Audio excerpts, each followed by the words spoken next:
Assalamualaikum warahmatullahi wabarakatuh. Kali ini, saya akan mengenalkan apa itu kurikulum. Secara umum, kurikulum dapat diartikan sebagai sebuah jarak yang mesti ditempuh seorang pelari supaya mendapat medali atau penghargaan lainnya. Kemudian, istilah kurikulum tersebut diadaptasi dalam dunia pendidikan. Jadi, pengertian kurikulum dalam dunia pendidikan kemudian menjadi sekumpulan mata pelajaran yang harus ditempuh dan dipelajari oleh peserta didik supaya mendapat ijazah atau penghargaan. Menurut Dr. Nana Sujana dalam bukunya yang berjudul Pembinaan dan Pengembangan Kurikulum di Sekolah, disebutkan bahwa pengertian kurikulum adalah kumpulan niat dan harapan yang tertuang dalam bentuk program pendidikan yang kemudian dilaksanakan dan diterapkan oleh guru di sekolah yang bersangkutan.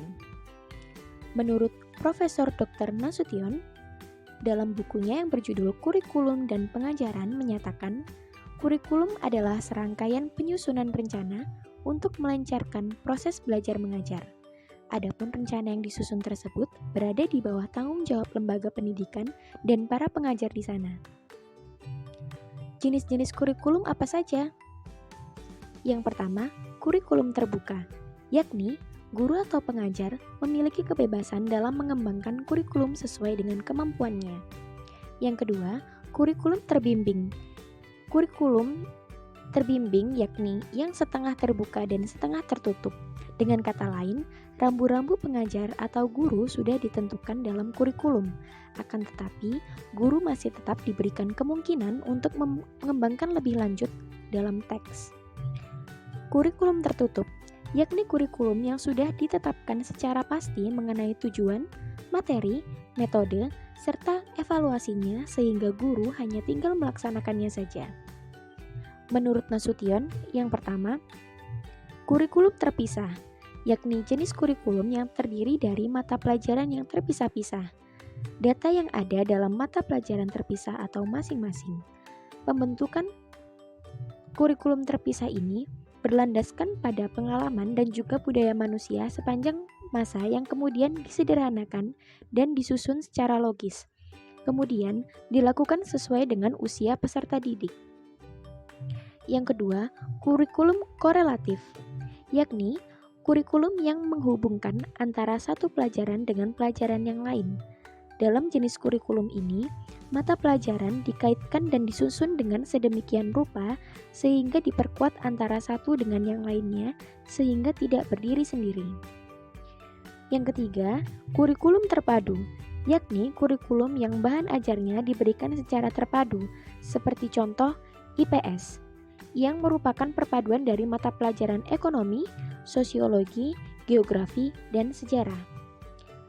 Apa fungsi kurikulum? Fungsi yang pertama yaitu fungsi integrasi, yaitu suatu alat pendidikan yang dapat menciptakan individu-individu yang utuh serta dapat diandalkan dan mampu berintegrasi di masyarakat umum.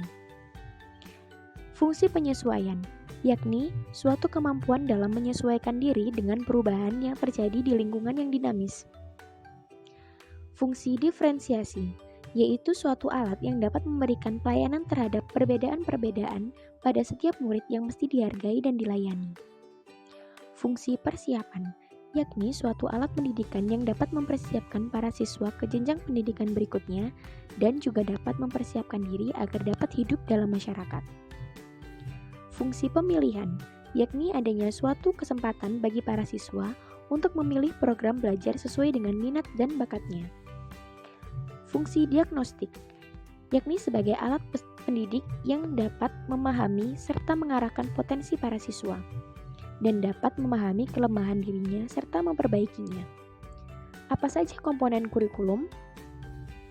Tujuan, yakni tujuan yang berkaitan dengan hasil yang diharapkan dari suatu proses pembelajaran, seperti kecerdasan, pengetahuan, kepribadian, keterampilan, dan lain sebagainya. Isi atau materi, yakni yang berhubungan dengan berbagai macam aspek, termasuk materi pelajaran atau kegiatan peserta didik yang terarah dan sesuai dengan tujuan pendidikan. Strategi pelaksanaan, yakni berkaitan erat dengan metode, pendekatan, dan peralatan yang digunakan dalam proses pelaksanaan kurikulum supaya tujuan pembelajaran dapat tercapai dengan baik. Evaluasi, yakni berhubungan dengan proses penilaian terhadap tingkat ketercapaian tujuan dan efektivitas suatu kurikulum dalam proses pembelajaran. Sehingga dengan evaluasi ini dapat ditentukan apakah kurikulum ini dapat dipertahankan atau tidak, atau dapat diperbaiki lagi agar menjadi lebih baik. Sekian dan terima kasih.